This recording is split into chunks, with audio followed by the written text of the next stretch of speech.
sih ada ya Mas ya, karena kebetulan kan saya kerja di Biro Perencanaan dan Keuangan yang kadang tuh harus mencari data-data dari unit-unit. Nah, itu kendalanya belum ada source yang real time atau kadang misal kita perlu data itu perlu minta langsung ke unitnya gitu loh Mas. Jadi kadang juga pimpinan buat tahu data itu harus minta dulu karena nggak ada dashboard mungkin ya kalau misalnya lebih sederhananya sekarang gitu biar tahu perkembangan dari mungkin dari mulai capaian kinerja ataupun capaian-capaian lainnya gitu.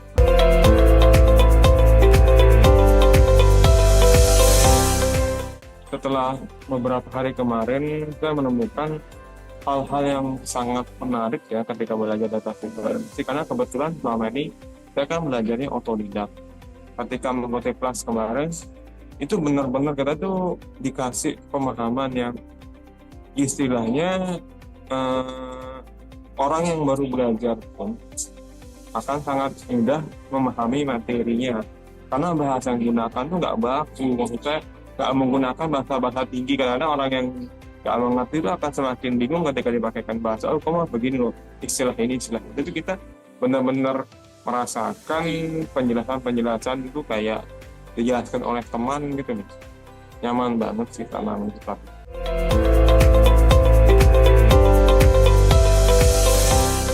Kalau 1 dari 10, kayaknya saya banding ngasih 9 deh. Karena luar biasa kepalang banget. Dan semua akses yang diberikan setelah pemberian materi pun, setelah kelas pun sangat gampang diakses ya. Nggak berribet-ribet. Kalau dari saya sih saya kasih 5 ya Mas ya.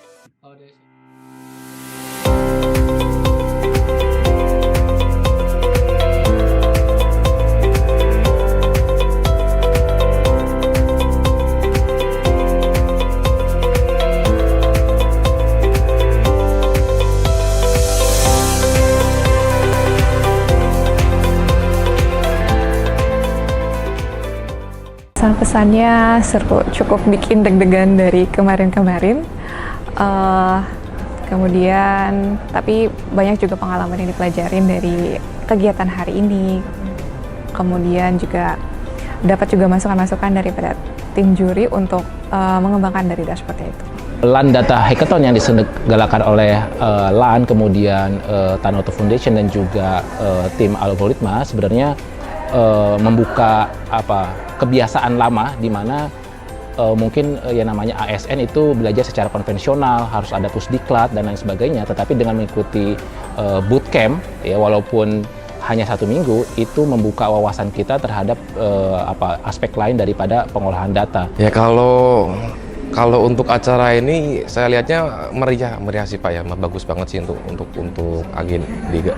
rutin diagendakan masa prosesnya seperti ini. Alhamdulillah pas posisi di sini tadi juga dapat posisi pertama, saya juga sebenarnya nggak nyangka juga baru pertama ikutannya seperti ini, jadi ya sangat terkesan sih sebenarnya Pak.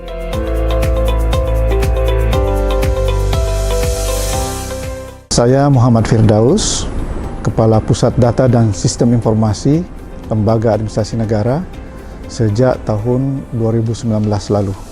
Kita sekarang menyadari ya, terutama di pemerintahan, bahwa urusan data ini selama ini tidak begitu diurus dengan baik. Padahal sekarang Presiden sudah selalu mengatakan ini adalah kekayaan baru yang perlu kita kelola dengan baik untuk kemajuan bangsa kita. Kita memilih format data hackathon ini yang di dalamnya pertama dilakukan secara bertahap gitu ya, dan ada unsur kompetisi di dalamnya. Memang karena kita ingin pemberian atau pengembangan kompetensi ini memiliki dampak yang lebih jauh, juga bisa meningkatkan motivasi para peserta untuk berpartisipasi di dalam proses pengembangan kompetensi itu. Nah, unsur perlombaannya atau kompetisinya itu sangat bagus karena bisa menyemangati gitu ya. Nah, dibandingkan saat ini kita hanya menempuh dengan cara pelatihan biasa, nah mungkin hanya 1-2 peserta saja yang bisa mengambil manfaat dan meneruskannya, tapi karena adalah kompetisi, maka mereka betul-betul menjiwai karena ada spirit untuk bisa terdepan, bisa menang dan sebagainya, sehingga dia betul-betul dalami. Dengan bermodalkan itu, kita berharap nanti keluar dari sini spirit-spirit bagaimana mereka mencintai data, dan dengan kemampuan yang ada itu mereka akan meneruskan.